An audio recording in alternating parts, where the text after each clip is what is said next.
Assalamualaikum warahmatullahi wabarakatuh. Apa kabarnya anak-anak hari ini? Tentunya Bapak berharap kalian dalam keadaan baik-baik saja, bukan? Karena sekarang masih dalam kondisi pembelajaran jarak jauh, sehingga Bapak berharap kalian tetap semangat walaupun tidak bersua, bertatap muka langsung, namun melalui video ini kalian bisa video ini mewakili kalian untuk bisa bertemu dengan guru kalian masing-masing, termasuk dengan Bapak sebagai guru seni budaya. Dan untuk pertemuan kali ini adalah sudah memasuki pertemuan yang kedua. Dan pertemuan yang kedua ini masih bab yang sama, masih melanjutkan pertemuan yang kemarin. Bahwa kemarin kan juga materinya yaitu menggambar flora, fauna, dan alam benda. Dan sekarang kita lanjutkan materi pelajaran tersebut. Sebelum kita melanjutkan materi yang kemarin, yang sekarang, kita lihat materi yang kemarin yang belum ada yang kurang saya jelaskan kemarin. Nah, yang di sini. Nah, ini kemarin belum dikasih keterangan ya. Nah, ini contohnya adalah teknik-teknik menggambar yang menggunakan pensil. Ada teknik arsir, ya. Kemudian ada anak teknik dusel. Kalau dusel berarti pensil yang dimiringkan, kalau arsir pensil berdiri. Sedangkan kalau teknik pointillis yaitu dengan menggunakan pensil juga, tapi menggunakan titik-titik yang disatukan. Terus kemudian, nah, bedanya akuarel dengan plakat. Kalau akuarel itu menggunakan cat air juga, tapi nggak terlalu penuh ya. Sedangkan kalau plakat itu seperti kayak gambar di print, gambar yang sebenarnya. Jadi semua penuh sesuai dengan yang dilihat, yaitu gambar yang sebenarnya. Tuh, itu yang plakat, yang akuarel. Lanjut, kita materi adalah unsur-unsur gambar. Unsur-unsur gambar dalam pelajaran kali ini dibagi menjadi 6 unsur. Yang pertama unsur titik, unsur garis, unsur bidang, unsur bentuk, unsur warna, tekstur, dan unsur gelap terang. Ya, kita pelajarin satu persatu. Unsur titik adalah menggambar dengan bentuk titik-titik yang saling berkoordinasi. Sedangkan unsur garis menggambarkan dengan menggabungkan sejumlah titik yang memanjang. Unsur bidang menggambar dengan sejumlah garis lurus atau lengkung yang digabungkan. Unsur bentuk, gambar yang terbentuk dari sejumlah bidang geometris dan non-geometris. Unsur warna yaitu warna yang terbuat dari pigmen atau zat warna yang diambil dari unsur alam, sehingga kalau diwarnain kelihatan lebih bagus.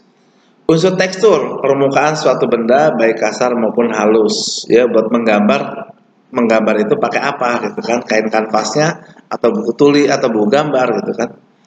Unsur gelap terang yaitu untuk mengetahui gambar itu akan terlihat jelas apabila terkena sinar, dan yang tidak terkena sinar akan terlihat gelap, sehingga kelihatan gelap dan terang. Yang terang berarti itu terlihat sinar, ada sinarnya, sedangkan yang gelap bagian belakang yang tidak terkena sinar.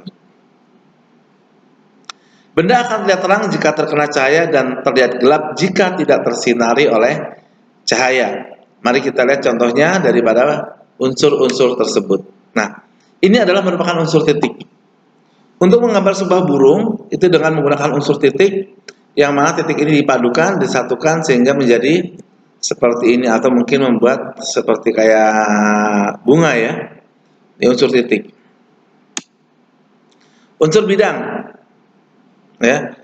Unsur bidang yaitu dari gambar-gambar yang ada, kemudian kita kombinasi menjadi gambar-gambar yang kita inginkan. Kemudian ada unsur garis, ada garis yang lurus, ada garisnya yang patah-patah, ada garis yang tidak beraturan dan segala macam. Itu adalah unsur garis.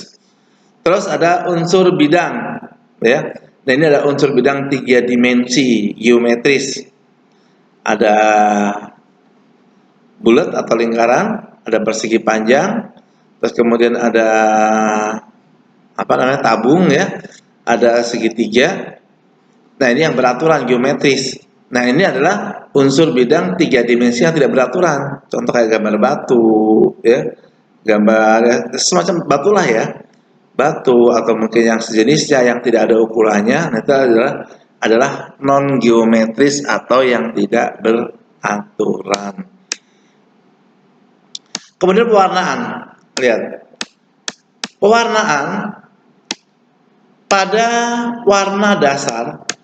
Ini kita ambil contoh, misalkan kalian melihat mungkin di rumahnya punya printer ya. Printer di rumah kalian itu yang warna hanya ada 3 warna pokoknya. Botol merah, botol kuning, dan botol biru. Kalau yang hitam berarti botol hitam, ya. Jadi dalam printer itu terdapat 3 botol.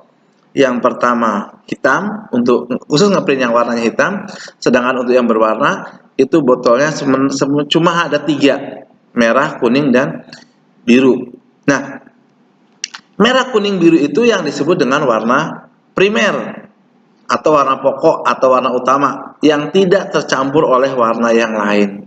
Sehingga kalau ada warna jingga, warna ungu, ya, warna oranye itu adalah merupakan yang sudah campuran. Jadi kalau warna dasar, warna yang aslinya warna itu hanya ada 3, di printer kalian cuma ada 3. Tapi ketika kalian misalkan mau nyetak di kertas printer, warna ungu, warna pink, ya kan, warna hijau, selain daripada merah, kuning, biru, itu merupakan warna yang sudah tercampur. Di printer hanya ada 3 jenis warna tinta, tapi begitu keluar warna macam-macam bisa diciptakan oleh printer itu sendiri. Jelas ya? Warna primer, warna pokok itu hanya ada 3, yaitu merah, kuning, dan biru. Sedangkan warna sekunder adalah warna yang terjadi akibat percampuran 2 warna primer. 2 warna primer berarti primer dicampur primer. Contoh merah dicampur dengan kuning. Merah warna apa? Primer. Kuning warna apa? Primer. Merah dicampur kuning jadinya jingga. Jingga itu merupakan warna sekunder. Merah dicampur biru menjadi ungu. Merah warna primer, biru warna primer, dicampur menjadi ungu sehingga ungu menjadikan warna sekunder. Yang ketiga, kuning dicampur dengan biru. Kuning dicampur dengan biru, kuning itu warna primer, biru itu warna primer. Setelah dicampur menjadi warna hijau. Nah, warna hijau, warna jingga, warna ungu itu merupakan warna sekunder. Jelas? Warna sekunder apa? Warna yang dicampurkan dari 2 unsur warna primer. Yang ketiga ada warna tersier. Warna yang terbentuk dari percampuran warna primer ditambah sekunder. Warna primernya tadi 3, merah, kuning, biru. Warna sekundernya juga 3, yaitu jingga, ungu, dan hijau. Kuning dicampur hijau. Kuningnya warna primer, hijaunya warna sekunder menjadi kuning kehijau-hijauan. Hijau dicampur biru, hijaunya warna sekunder, birunya warna primer, hijau kebiruan. Merah, kuning, biru, merah, kuning, biru. Ini ada ini kan tadi kalau sekunder 2 warna kan. Nah, kalau sudah menjadi 3 warna digabung menjadi tersier. Merah warna primer, kuning warna primer, biru warna primer. Kalau digabungkan bukan sekunder tapi tersier karena ada 3 unsur warna. Nah, digabungkan menjadi warna coklat. Warna coklat itu juga termasuk warna tersier. Jelas? Jangan lupa nanti bikin catatannya ya. Nih. Merah, kuning, biru. Ya. Merah dicampur kuning, merah dicampur biru, kuning dicampur biru. Ya, akan menjadi warna-warna primer. Warna sekunder ada enggak ya?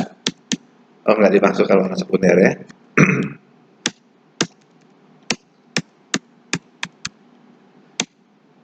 Prinsip-prinsip dalam menggambar benda atau menggambar bentuk benda.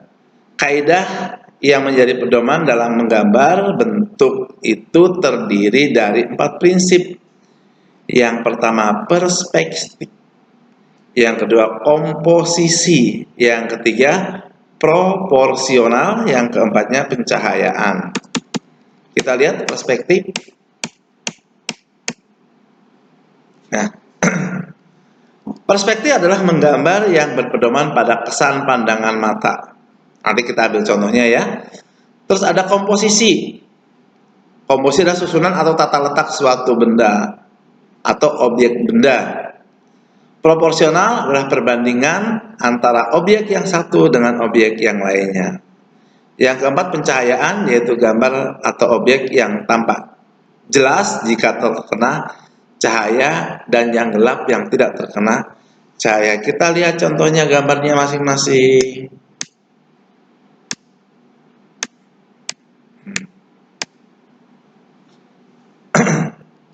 Kesan pandangan mata. Kalau kita melihat suatu benda atau kita gambar pohon ya, gambar pohon terutama yang dekat mata pasti lebih besar ketimbang pohon yang jauh, akan lebih kecil. Itu dikatakan perspektif kesan pandangan mata. Nanti kita agak kalau kamu ngeliat di sini ada orang, atau di ujung sana juga ada orang, kan nggak mungkin tinggi orangnya sama. Apa namanya, dia sekilas nggak mungkin sama, pasti yang jauh lebih kecil. Nah, yang dekat mata lebih besar, yang jauh akan lebih kecil. Itu dikatakan gambar unsur prospektif. Terus unsur komposisi. Nah, kamu lihat unsur komposisi.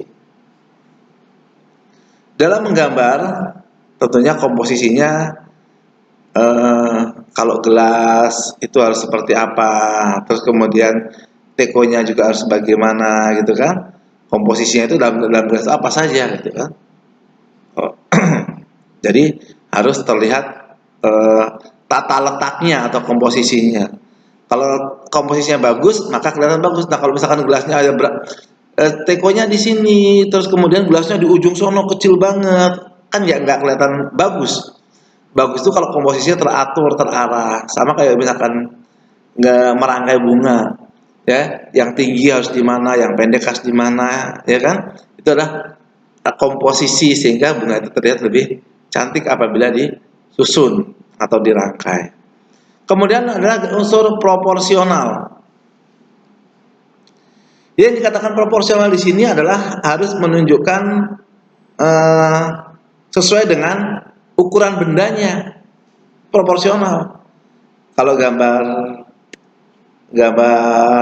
apa namanya, tempat minum, tentunya tempat minumnya akan lebih gede dibandingkan gelasnya, ya kan? Gelasnya lebih kecil. Terus kemudian di tempat minum ada botol sirup, walaupun kecil tapi lebih tinggi, ya kan? Lebih tinggi. Kalau botolnya pendek, botol sirup pendek lebih gede daripada tempat minumnya, nggak pas.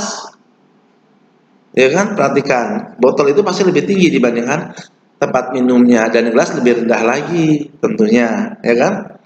Tuh, namanya proporsional.